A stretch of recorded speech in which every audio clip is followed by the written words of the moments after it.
Shalom, bien-aimés dans le Seigneur. C'est une grâce de pouvoir partager ce moment avec vous tous, hommes et femmes de Dieu de cette plateforme The Men of God. La pensée que le Seigneur a déposée dans mon cœur, c'est de parler aux hommes et aux femmes de Dieu sur le jeûne et la prière. Le jeûne et la prière. Il arrive des fois qu'à cause des responsabilités du ministère, que nous puissions ne plus avoir le temps de la prière, ne plus avoir le temps de jeûne.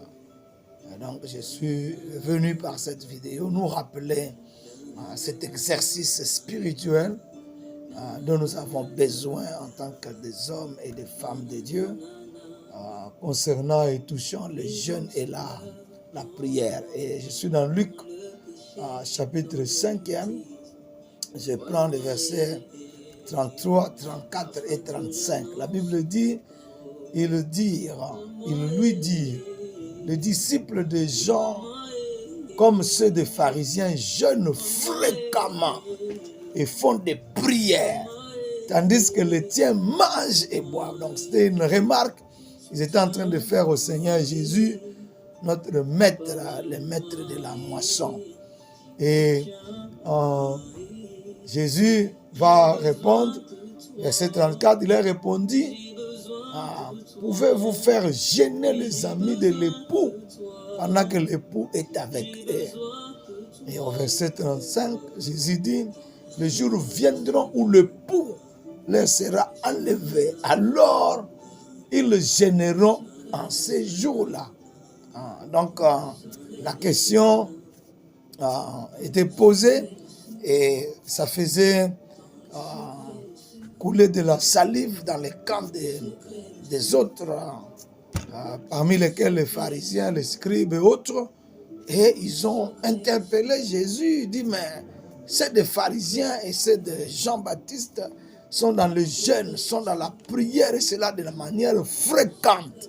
Qu'est-ce qui se passe avec tes disciples? Le Seigneur, effectivement, va leur dire, oui, vous avez bien fait de faire la remarque, mais parce que moi, je suis encore présent au milieu d'eux, eh bien, le jeûne et la prière, ils peuvent s'en passer parce que j'ai fait tout à leur place. Mais le verset 35, j'ai aimé, les jours viendront où l'époux leur sera enlevé. Et Jésus est à la droite du Père, où il intercède en notre faveur par des soupirs inexprimables. Mais nous, en tant que disciples de Christ, disciples du Seigneur, nous ne pouvons pas nous passer de la vie de jeûne et de la vie de prière.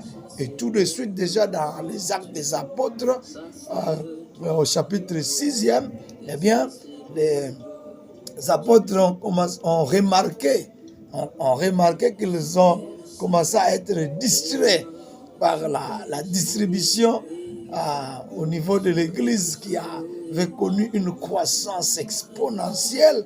J'ai pris que Dieu nous fasse grâce, que nos églises que nous dirigeons puissent connaître une croissance exceptionnelle par la grâce de Dieu.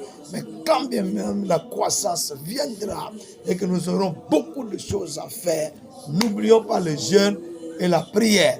Et donc dans Acte 6, la Bible dit qu'ils vont convoquer parce qu'il y avait un problème qui s'est posé par rapport à la distribution et tout ce qui concernait le diaconat dans l'église. Et ils vont choisir des hommes et les disciples, les apôtres vont dire dans Acte 6, 4, et nous continuerons à nous appliquer à la prière et au ministère de la parole. Et donc, Jésus ayant été enlevé, eh bien, ils ont commencé à prier, ils ont commencé à jeûner. Dans Acte 1, le verset 14, Acte 1, 14, tous d'un commun accord persévérer dans la prière avec les femmes, Marie, mère de Jésus et le frère de Jésus. Donc, l'exhortation consiste à nous dire, à nous rappeler, hommes de Dieu, femmes de Dieu, que nous n'avons pas encore atteint notre quota en ce qui concerne le jeûne et la prière. Et nous devons continuer à prier, prier le Seigneur pour l'œuvre de Dieu, prier le Seigneur pour les fidèles, mais aussi prier le Seigneur pour nous-mêmes, que nous puissions rester attachés à lui, que nous puissions demeurer dans sa présence. Alléluia. Que le Seigneur notre Dieu vous bénisse, vous demandez à l'église de jeûner, vous-même aussi, nous-mêmes aussi jeûnons. Je sais qu'avec le poids de l'âge, avec les responsabilités, certaines fois ça devient compliqué.